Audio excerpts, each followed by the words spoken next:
The Scarlet Letter by Nathaniel Hawthorne, Chapter 9, The Leech. Under the appellation of Roger Chillingworth, the reader will remember, was hidden another name, which its former wearer had resolved should never more be spoken. It has been related how in the crowd that witnessed Hester Prynne's ignominious exposure stood a man, elderly, travel-worn, who, just emerging from the perilous wilderness, beheld the woman in whom he hoped to find embodied the warmth and cheerfulness of home, set up as a type of sin before the people. Her matronly fame was trodden under all men's feet. Infamy was babbling around her in the public marketplace. For her kindred, should the tidings ever reach them, and for the companions of her unspotted life, there remains nothing but the contagion of her dishonor, which would not fail to be distributed in strict accordance and proportion with the intimacy and sacredness of their previous relationship.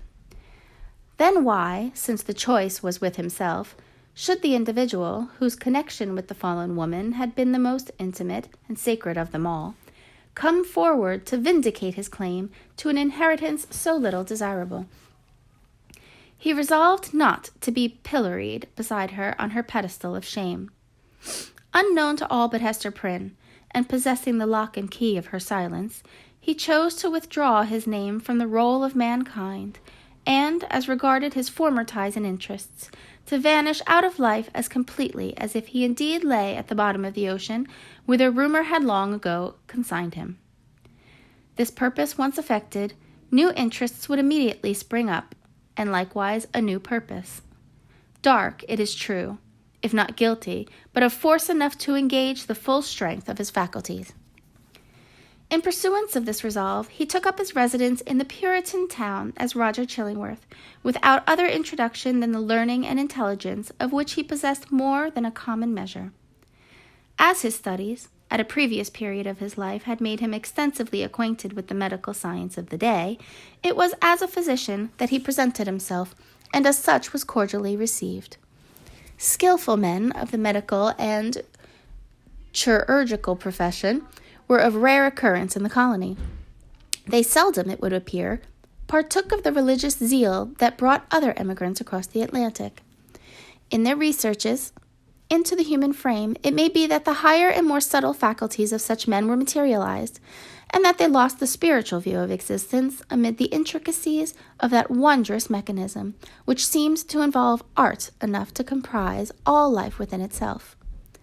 At all events, the health of the good town of Boston, so far as medicine had aught to do with it, had hitherto lain in the guardianship of an aged deacon and apothecary, whose piety and godly deportment were stronger testimonials in his favor than any that he could have produced in the shape of a diploma. The only surgeon was one who combined the occasional exercise of that noble art with the daily and habitual flourish of a razor. To such a professional body, Roger Chillingworth was a brilliant acquisition. He soon manifested his familiarity with the ponderous and imposing machinery of antique physic, in which every remedy contained a multitude of far-fetched and heterogeneous ingredients, as elaborately compounded as if the proposed result had been the elixir of life. In his Indian captivity, moreover, he had gained much knowledge of the properties of native herbs and roots. Nor did he conceal from his patients that these simple medicines, nature's boon to the untutored savage, had quite as large a share of his own confidence as the European pharmacopoeia, which so many learned doctors had spent centuries in elaborating. This learned stranger was exemplary as regarded at least the outward forms of a religious life, and early after his arrival had chosen for his spiritual guide the Reverend Mr. Dimmesdale. The young divine, whose scholar-like renown still lived in Oxford, was considered by his more fervent admirers as little less than a heavenly ordained apostle, destined, should he live and labor for the ordinary term of life, to do as great deeds for the now feeble New England Church as the early fathers had achieved for the infancy of the Christian faith. About this period, however, the health of Mr. Dimmesdale had evidently begun to fail. By those best acquainted with his habits, the paleness of the young minister's cheeks was accounted for by his too earnest devotion to study, his scrupulous fulfillment of parochial duty, and more than all to the fasts and vigils of which he made a frequent practice, in order to keep the grossness of his earthly state from clogging and obscuring his spiritual lamp. Some declared that if Mr. Dimmesdale were really going to die, it was cause enough that the world was not worthy to be any longer trodden by his feet. He himself, on the other hand, with characteristic humility, avowed his belief that if Providence should see fit to remove him, it would be because of his own unworthiness to perform its humblest mission here on earth. With all this difference of opinion as to the cause of his decline, there could be no question of the fact. His form grew emaciated. His voice, though still rich and sweet, had a certain melancholy prophecy of decay in it. He was often observed, on any slight alarm or other sudden accident, to put his hand over his heart with first of a flush and then paleness, indicative of pain. Such was the young clergyman's condition, and so imminent the prospect that his dawning light would be extinguished, all untimely, when Roger Chillingworth made his advent to the town. His first entry on the scene, few people could tell whence, dropping down, as it were, out of the sky, or restarting from the nether earth, had an aspect of mystery which was easily heightened to the miraculous. He was now known to be a man of skill. It was observed that he gathered herbs and the blossoms of wildflowers, and dug up roots and plucked off twigs from the forest trees, like one acquainted with hidden virtues in what was valueless to common eyes. He was heard to speak of Sir Kenelm Digby and other famous men, whose scientific attainments were esteemed hardly less than supernatural, as having been his correspondents or associates. Why, with such rank in the learned world, had he come hither?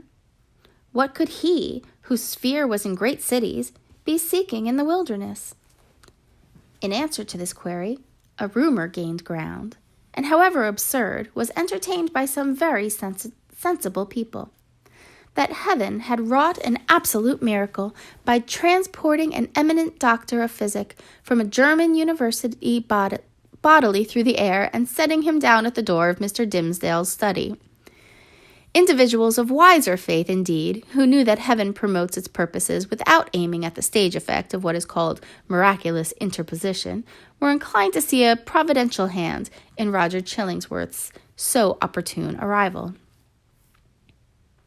This idea was countenanced by the strong interest in which the physician ever manifested in the young clergyman. He attached himself to him as a parishioner, and sought to win a friendly regard and confidence from his naturally reserved sensibility. He expressed great alarm at his pastor's state of health, but was anxious to attempt the cure, and if earthly undertaken, seemed not despondent of a favorable result. The elders, the deacons, the motherly dames, and the young and fair maidens of Mr. Dimmesdale's flock were alike importunate that he should make trial of the physician's frankly offered skill. Mr. Dimmesdale gently repelled their entreaties. "I need no medicine," said he. But how could the young minister say so when, with every successive Sabbath, his cheek was paler and thinner, and his voice more tremulous than before, when it had now become a constant habit, rather than a casual gesture, to press his hand over his heart? Was he weary of his labors? Did he wish to die?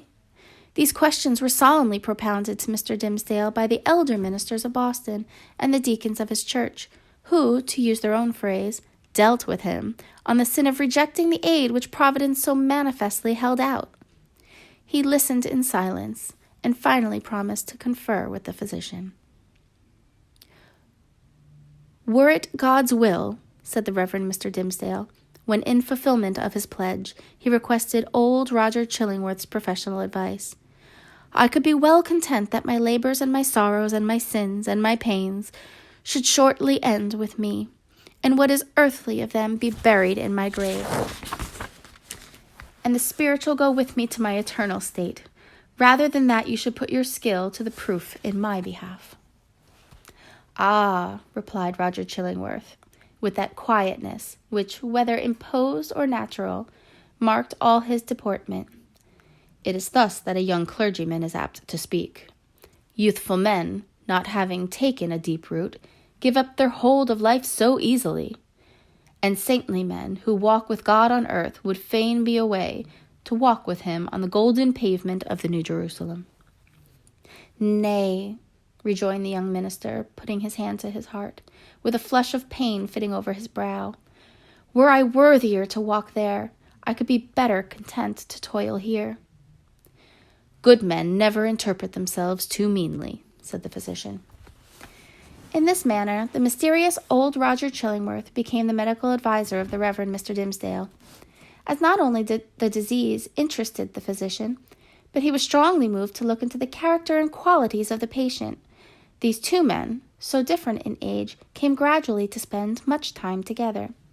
For the sake of the minister's health, and to enable the leech to gather plants with healing balm in them, they took long walks on the seashore, or in the forest, mingling various walks with the splash and murmur of the waves, and the solemn wind anthem among the treetops.